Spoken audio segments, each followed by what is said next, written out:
বিনিয়োগ এবং অর্থনীতির কথা, এবং আপনিও দীর্ঘদিন ধরে বলছিলেন যে আমাদের অর্থনীতি কি অবস্থায় ছিল, মানে একটা ভঙ্গুর অর্থনীতি বাই ডিফল্ট বর্তমান সরকারকে পেতে হয়েছে।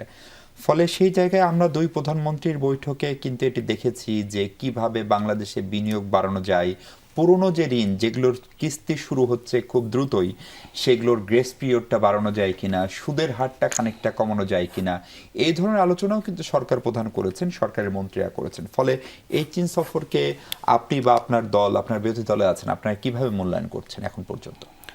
ধন্যবাদ।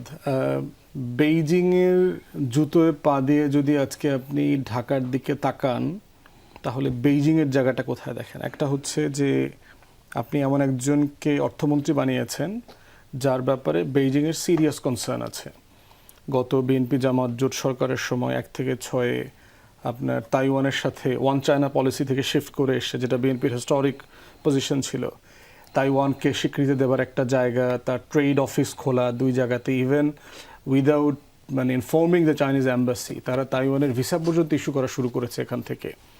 তো এগুলো চীনকে সিরিয়াসলি আপসেট করেছে, এবং জানেন যে ইভেনচুয়ালি আমাদের বর্তমান খসরু ভাইকে তখন ক্যাবিনেট থেকে অব্যাহতি দিতে হয়েছে। দ্বিতীয় একটা জায়গা দেখেন যে আপনি তিস্তা প্রকল্পকে ঝুলায় রাখছেন বহুদিন থেকে। চায়নার কাছে আপনি গেছেন প্রজেক্ট নিয়ে, চায়না আপনাকে বলেছে টাকা দেবে, কিন্তু আপনি তালবাহানা করছেন বহু বছর থেকে। সরকারের সময় করছে রাষ্ট্র আকারে, মানে সে রাষ্ট্র আকারে দেখছে কিভাবে যে আপনি এই প্রকল্পটা ঝুলায় রাখছেন, আপনি করলেন না। থার্ড হচ্ছে গত 4 মাসে বিএনপি সরকার কিছু সিদ্ধান্ত নিয়েছে যেগুলো ফাইন্যান্সিয়াল এবং ইকোনমিক সেক্টরে সারা দুনিয়াকে ট্রাবল করে ফেলছে। তার ভিতরে একটা হচ্ছে দেখেন বাংলাদেশ ব্যাংকে গভর্নর পরিবর্তন যে প্রসেসে হয়েছে, ব্যাংক রেগুলেশন আইন পার্লামেন্টে রেটিফাই করা হয় নাই, এনবিআর এর রিফর্ম থেকে সরে এসেছিল, এখন আবার তারা পুনর্বিবেচনা করছে। এই জায়গাগুলো যে সিগন্যাল দিচ্ছে, এবং ফিচ দেখেন গ্লোবাল যে ক্রেডিট রেটিং এজেন্সি, তারা বাংলাদেশকে ডাউনগ্রেড করে দিয়েছে মার্চে অথবা এপ্রিলে। তো এই জায়গাগুলোতে, এবং আপনি যেটা কারেক্টলি পয়েন্ট আউট করেছেন যে আমার যে মানে ডেট রিপেয়ারের যে কমিটমেন্ট তৈরি হচ্ছে সেইটা সাস্টেইনেবল কিনা আমার এই বাজেটে। মানে আপনি তো আরও লোন চাচ্ছেন, এখন এক্সিস্টিং লোন আপনার কোন লেভেলে চলে গেছে আপনার জিডিপির। এইটা যদিও সরকার বলছে এটা 60% এখনও ক্রস করে নাই, বাট আপনি যদি ডিফল্ট লোনগুলোকে যোগ করেন ইটস ক্লোজ টু 80-85%, অনেক অর্থনীতিবিদ বলছে। তো এইটা বেইজিং তো জানে যে আমি একটা রাষ্ট্রকে কত দূর পর্যন্ত দিলে পরে সে এইটাকে ক্যারি করতে পারবে এই বার্ডেন।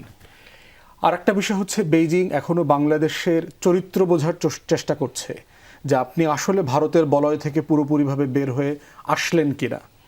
অতএব এই জায়গাগুলোকে কেন্দ্র করে বেইজিং আসলে বুঝতে চায় যে আপনি কি শুধু আমার সাথে টাকার খেলা খেলছেন, না আপনার সাথে আমার একটা অ্যালায়েন্সের সম্পর্ক তৈরি হবে, যেটা বাংলাদেশ বলছে এটা আমার ডেভেলপমেন্ট পার্টনার, ফাইন, কিন্তু ডেভেলপমেন্ট পার্টনার তো এতটুকু বলাটা গুড এনাফ না, এটার আগে পরে তো অনেক বক্তব্য আছে আর কি।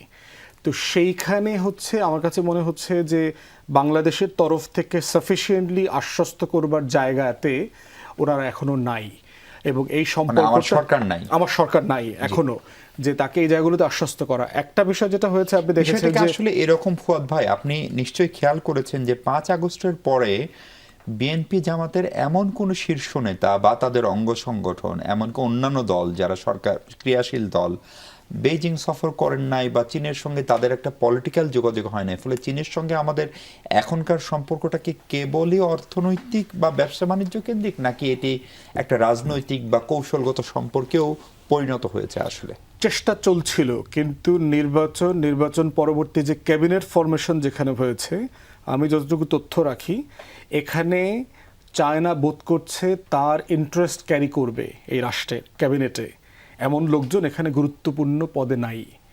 তারা এই জায়গাটাকে তারা মার্ক করেছেন, এবং আপনি যদি গেস্ট লিস্ট দেখেন কারা কারা সেখানে গেছেন এবং কারা কারা গুরুত্বপূর্ণ ক্যাবিনেট পোস্ট পেয়েছেন, এবং অন্য যাদেরকে আশা করা হচ্ছিল তারা যেন ক্যাবিনেট গুরুত্বপূর্ণ পোস্ট পান, তো সেই জায়গাগুলোতে আমি যতটুকু জেনেছি চাইনিজ ব্যবসায়ী যারা আছেন এখানে, চাইনিজ গুরুত্বপূর্ণ পজিশনে যারা আছেন, তারা এই ক্যাবিনেট ফরমেশনের উপরে হ্যাপি না। তো এখন এই জায়গায় হচ্ছে একটা আশ্বস্ত করার বিষয় হচ্ছে ডক্টর খলিল সাহেব বেইজিং গেলেন, গিয়ে কিন্তু আবার ওয়ান চায়না পলিসির ব্যাপারে কিন্তু রাষ্ট্র আমাদের যে বাংলাদেশের কমিটমেন্ট আছে, তাইওয়ানের ব্যাপারে, হংকংয়ের ব্যাপারে, চাইনিজ পজিশন, তিব্বতের ব্যাপারে, এগুলো নিয়ে আমাদের কোনো ভিন্ন মত নাই, এইটা তারা আশ্বস্ত করেছেন। এখন আমার কাছে মনে হচ্ছে আরেকটা টিকিং পয়েন্ট হচ্ছে আমাদের যে রেসিপ্রোকাল ট্রেড এগ্রিমেন্ট। এখন চায়না চিন্তা করছে আপনি যদি ট্রেড এগ্রিমেন্টে স্টিক থাকেন তাহলে সেটা তো চাইনিজ লোন, চাইনিজ ইনভেস্টমেন্টকে ফিউচারে আপনাকে আহত করতে পারে আমার রাষ্ট্রে, তার স্বার্থ ক্ষুণ্ণ হতে পারে। তাহলে সেই জায়গাতে ব্যালেন্সিং এক্সারসাইজটা কী হবে? যদি ওয়াশিংটনের প্রেশারে পড়ে বাংলাদেশ, তাহলে সেইটা সে কীভাবে ম্যানেজ করবে? এটারও কোনো ভালো উত্তর সম্ভবত বাংলাদেশ সরকার দিতে পারে না এখন পর্যন্ত। তো এই চ্যালেঞ্জিং জায়গাগুলো আমাদের সামনে আছে, এবং আমরা এখন পর্যন্ত আসিফ যেটা কারেক্টলি পয়েন্ট আউট করেছে যে আশান্বিত হওয়ার মতো যে পরিমাণ এক্সপেকটেশন নিয়ে সে গেছে, পৃথিবীতে কারো কাছে টাকা নাই। ইনফ্যাক্ট ওয়েস্টের সবার অবস্থা খুবই পপার লাইক সিচুয়েশন। চীন হচ্ছে টাকার মানে সমুদ্রের উপরে ভাসতেছে, তার টাকা দেওয়ার মতো অবস্থা নয়, মানে কাউকে দিবে এটা সে অপেক্ষা করছে, কিন্তু রাইটলি দিতে পারছে কিনা। এরপর হচ্ছে ফাইন্যান্সিয়াল ইন্ডাস্ট্রিতে আমার এমপ্লয়মেন্টে যেই ক্যাওয়াস চলছে, আপনি দেখেছেন বাংলাদেশ ব্যাংক 60,000 কোটি টাকা প্রণোদনা ফান্ড দিচ্ছে ব্যবসায়ীদেরকে, যারা ব্যবসা বন্ধ হয়ে যায় অবস্থা 7.5%। তাহলে আপনার কনভেনশনাল ব্যাংক থেকে আপনি লোন নিচ্ছেন কত পার্সেন্টে? 13, 14, 17, 18। তাহলে আপনি কি ইনভেস্টমেন্টকে প্রমোট করছেন, না আপনি গার্মেন্টস বন্ধ করে দিয়ে একটা বড় থোক খাওয়াটাকে প্রমোট করছেন রাষ্ট্র আকারে? তাহলে সেটা পলিসি প্রশ্ন। তো এইরকম অনেকগুলো কোশ্চেন আছে যেটা আপনার এত বড় অঙ্কের টাকা ইনভেস্ট করে আমি এই টাকা ডলারে কনভার্ট করে অথবা চাইনিজ আরএমবিতে কনভার্ট করে আমি আবার ফেরত নিতে পারবো কিনা, এই লং টার্ম অনিশ্চয়তার জায়গাটা রয়ে গেছে, এবং এটা তাদের সরকারকে অ্যাড্রেস করতে হবে।